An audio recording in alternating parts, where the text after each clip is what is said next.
네, 방금 보셨지만 현대차 최근 불을 뿜고 잘 갔는데 이제 노사 갈등에 다시 직면해 있습니다. 현대차 그룹주에 어떤 영향을 미칠까요? 궁금한 그런 상황입니다. 오늘 박주근 리더스 인덱스 대표 모셨습니다. 대표님 어서 오세요. 네, 안녕하세요. 네. 로봇 단 한 대도 안 된다 이러면서 뭔가 갈등이 또 생기고 있는데 사실 노조 갈등은 예전부터 있어 왔었습니다. 그렇죠. 근데 지금 또 중대한 시기이다 보니까 네. 좀 민감하게 받아들이시는 분들도 있는 것 같고 우리는 투자 관점에서 어떻게 봐야 될지 궁금했는데 대표님의 의견은 어떠세요? 네. 저는 결론적으로는 현대차에게는 긍정적인 시그널로 가지 않을까 생각해 보시면 예. 이제 보통 CES에서 발표한 것들이 상용화가 되기까지는 상당한 시간이 걸리고 상용화에 대해서는 여러 가지 불확실성이 많은데 지금 CES 발표한 지 3주 정도 됐는데 예. 노조에서 바로 반응을 했습니다. 그 말은 반대로 이야기하면 현실화 가능성이 굉장히 높다라고 시장에 시그널을 주는 겁니다. 지금 이번에 뉴 아틀라스의 모델이 실제 가격은 20만 불 그리고 한 달, 그러니까 1년의 오퍼레이션 비용이 한 1,400만 원 정도를 네. 이야기를 현재 기준으로. 그런데 제가 지금 현대차에서 이야기하는 거는 2028년까지 3만 대를 생산해서 현장 투입을 하겠다는 건데 네. 물론 미국 공장입니다. 국내는 아니고. 그런데 그때가 되면 저기 20만 불짜리가 한 10만 불 정도로 떨어질 것이고요. 그리고 오퍼레이션 비용은 더 떨어질 겁니다. 자, 그러면 지금 현대차 국내에 있는 현대차 현장직들의 평균 인건비가 연봉 1억입니다. 네. 연봉 1억. 1억이죠. 그러면 한 대를 투입하면 년 사용하는 데 드는 코스트가 1,400만 원이니까 네. 1년 반이면 바로 빠집니다. 예. 그리고 현재는 상교대를 하지만 저 친구는 상교대도 안 해요. 로봇이니까. 로봇이니까. 24시간이요. 그리고 더 중요한 건 스트라이크도 안 일으킵니다. 그죠? 네. 노사분규도 일으키지 분쟁 않습니다. 안 일으키고. 네. 예.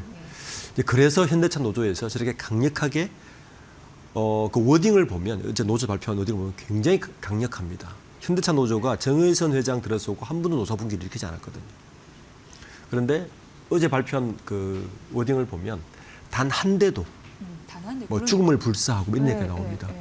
그러니까 약간 그만큼 생존이 걸렸다라는 느낌도. 예, 그만큼 두렵다는 이야기입니다. 예. 그러니까 두렵다는 이야기의 반대 의미는 현실화가 굉장히 다가왔구나라고 보기 때문에 자 이렇게 되면 노조가 이 정도 반응을 했다면 저는 시장에서는 우려를 하는 게 아니라 보스턴 다이내믹스의 가치가 더 올라갈 것이다.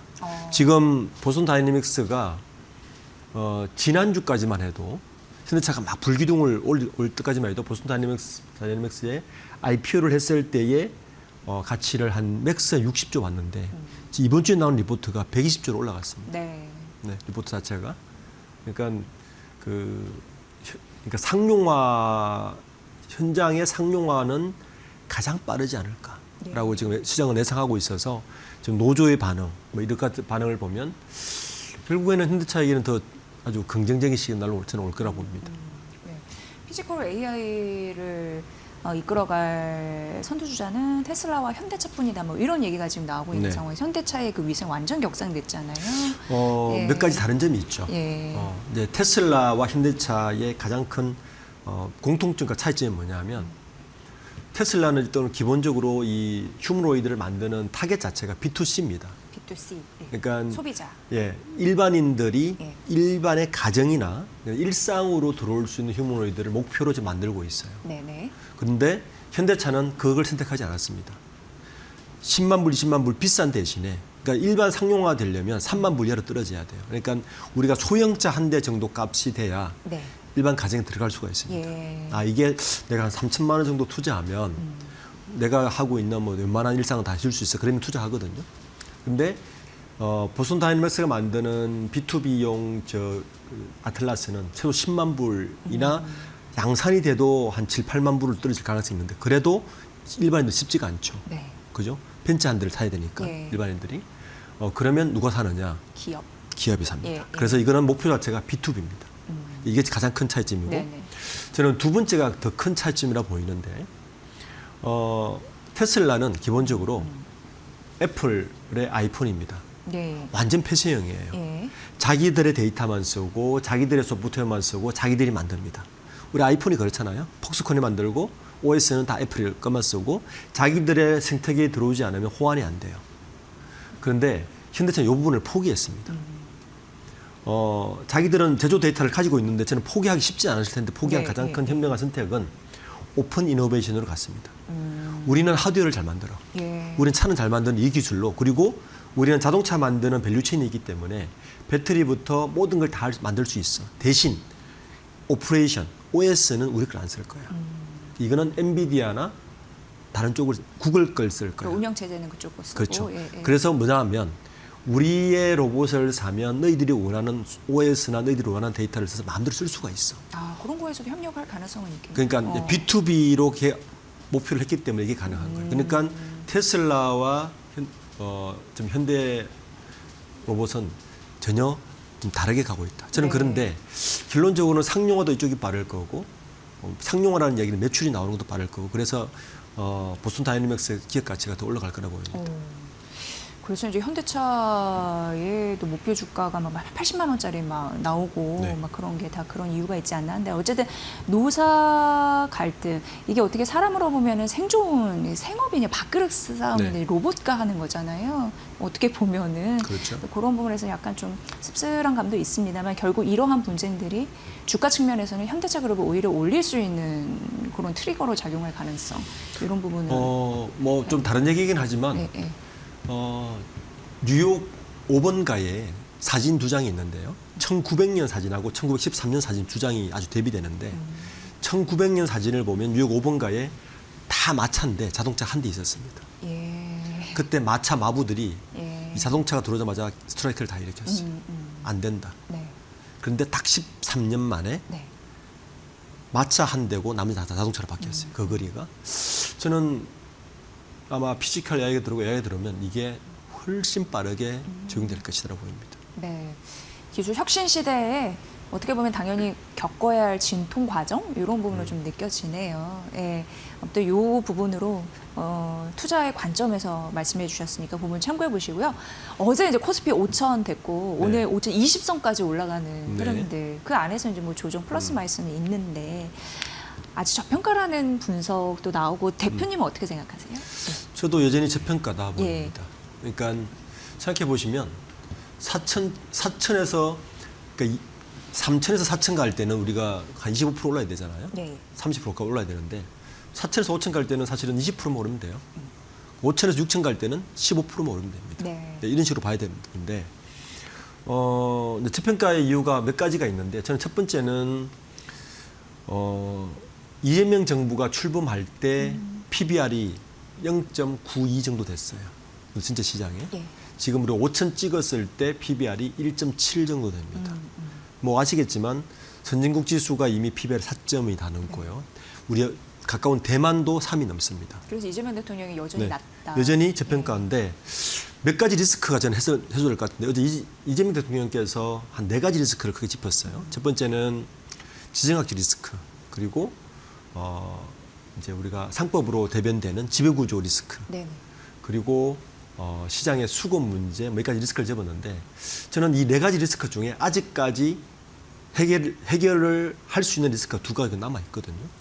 지정학적 리스크도 아직 남아 있고 예. 그리고 지배구조에 대한 그 고래 디스카운트에 대한 상승 효과도 여전히 남아 있다 보입니다. 네네네. 그래서 이 부분에 대한 이력도 여전히 남아 있어요. 그리고 이제 수급적인 측면에서 보면 더 큰 건 저는 MSCI 편입입니다. 예. 지금은 개별 기업이 편입하지만 우리나라 전체 시장이 선진국 시장에 편입이 안 됐잖아요. 지금 MSCI 편입이 되지 않는 상태에서도 외국인들이 꽤 많이 들어왔어요. 편입이 되면 그때부터는 상황이 달라집니다. 네. ETF라든지 파생 상품이 들어오기 시작해요. 충분히 들어올 수 있는 여유가 생기기 때문에 그러다면 수급 상황이 더 좋아지죠. 지금 이 기간 동안에 재밌게도 가장 많이 산 건 외국인이 아니고 개인이었습니다. 네네네. 개인이었어요. 오늘도. 그렇죠? 예. 자, 그러면 지금 남아있는 섹터는 외국인들의 수급이 더 들어올 수 있는 섹터가 있기 때문에 예. 이렇게 종합해 보면 5천도 작다. 뭐 상반기 저는 1, 2분기 안에 6천원 바로 갈 수 있을 정도 여력이 되지 않겠나. 상반기에 6천까지. 충분히 여력이 생각합니다. 그러면은 부지런히 지금 또 담아야 되는 거 이렇게 생각을 많이 하셔야 될 때가 지금 아닐까. 지금이죠. 지금이 네. 늦은 게 아니고. 뭐 많은 분은 고민하겠죠. 지금 들어가도 늦지 않. 너무 오른 거 아니야? 뭐 이런 고민을 하실 텐데 네. 저는 충분히 여력이 있다. 네. 보입니다. 네. 그 삼성전자 그때 어느 순간 10만 원 넘었을 때 너무 비싸서 사야 되나 했는데 결국 15만 원 넘고 그렇죠. 16만 원 가는 거 봤을 때 늦은 게 결코 아니다. 이런 생각도 많이 하셨을 텐데 그게 좀 반복되면 결국 코리아 프리미엄까지 붙는 그런 상황이 올 수는 있겠네요. 가장 네. 이제 리스크하고 생각하시는 분들이 이런 거죠. 어제 그 청와대에서 만찬을 했던 그 OHP 위원회 중에서 이소영 의원이 그런 말을 한 것 같은데, 네.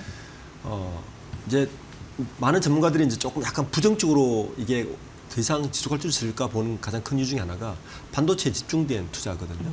그러니까 지금 반도체 이렇게 좋은데, 이게 내년까지 좋다고 하는데, 그리고 2027까지 좋다고 하는데, 어차피 지금은 삼성전자나 SK하이닉스가 사실은 한 1년 반 전에 생산량을 줄여서 그렇거든요. 그게 이유가 사실 큽니다. 생산량을 줄인데 공급은 줄였는데 수요가 확 터져버렸어요. 그러니까 가격이 DDR4 같은 디램이 1불 50 하는 게 지금 9불이 넘어버려요. 10불 넘어버렸거든요. 그러니까 수익은 날 수밖에 없는 상태인데. 하나 팔아도 마진이 나니까. 그렇죠. 그런데 그러면 이제 이렇게 수요가 폭발하면 공장을 더 지을 거란 말이에요. 네. 그러면 공급 늘어나면 떨어질 거 아니야? 뭐 이런 이제 우려. 그러면 반도체 빠지면 이거 유지될 수 있어? 뭐 이런 우려란 말이에요. 저는 그것도 충분히 가능하다. 그렇게 캐파가 늘어나더라도. 예. 우리가 생각하는 것보다 지금 SK 하이닉스가 월 한 50만 장 디램에 붙는 10인치 웨이퍼가 삼성전자가 한 80만 장, 90만 장 정도 붙는데 딱 2배 필요합니다. 2배. 근데 거기까지 공장을 지으려면 최소 4년이 걸립니다. 여전히 이력이 있다. 나머지에 대한 펀더멘탈도 저는 꽤 견고할 거라 보입니다. 지금은 이제 우리가 2,500에서 5,000까지 왔을 때 우리가 이걸 한번 리뷰를 해보면 사실은 순환 매매였어요.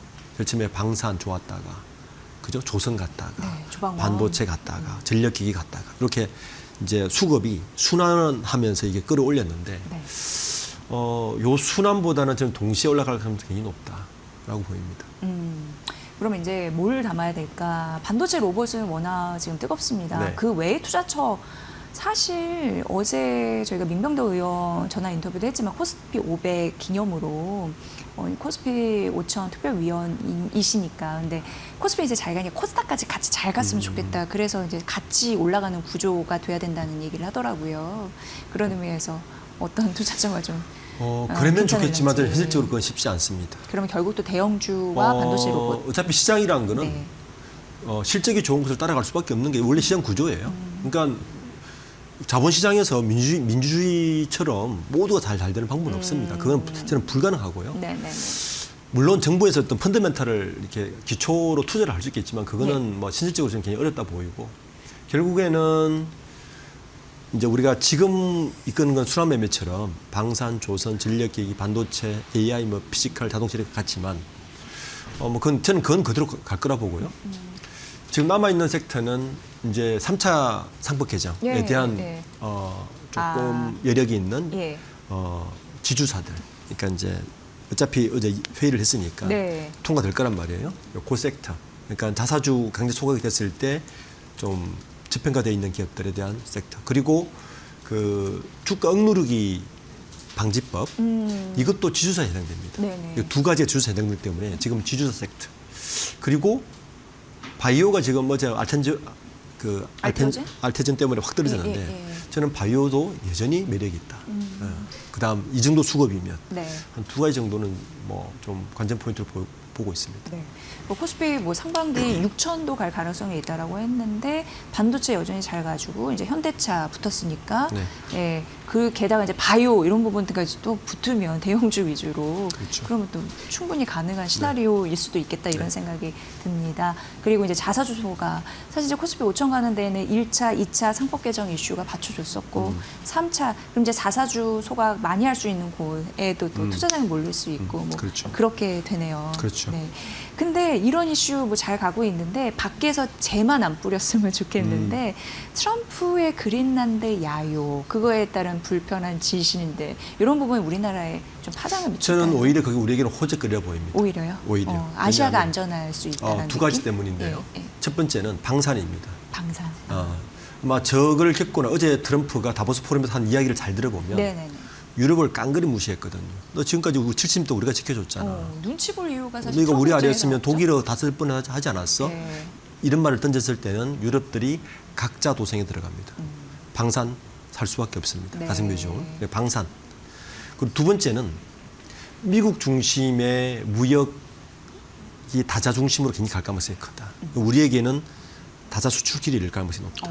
그래서 저는 그린란드 같은 사태가 결코 우리에게는 좋지 않은 시간이 아니라 굉장히 시간 될 것이다 보입니다. 대표님의 말씀을 딱 들어보니까 그냥 약간 좀 과장해서 얘기하면 우주의 기운이 한반도로 몰리고 있나? 뭐 이런 생각이 듭니다. 어쨌든 그린란드의 불확실성, 지정학적 리스크까지 우리에게는 고객사가 늘어나는 그런 또 선순환 효과를 만들어줄 수 있다고 하니까 예, 그런 부분은 좀 잘 됐으면 좋겠네요. 전쟁은 그렇지만 예, 또 이익 측면에서 그렇죠. 확실히 좀 볼 부분이 잘 있다. 활용해야죠. 예, 실익을 챙기는 그런 K가 되길 바랍니다. 오늘 전반적으로 여러분 궁금하신 거 쭉 풀어드렸습니다. 박주근 리더스 인덱스 대표의 분석이었습니다. 고맙습니다. 네, 감사합니다.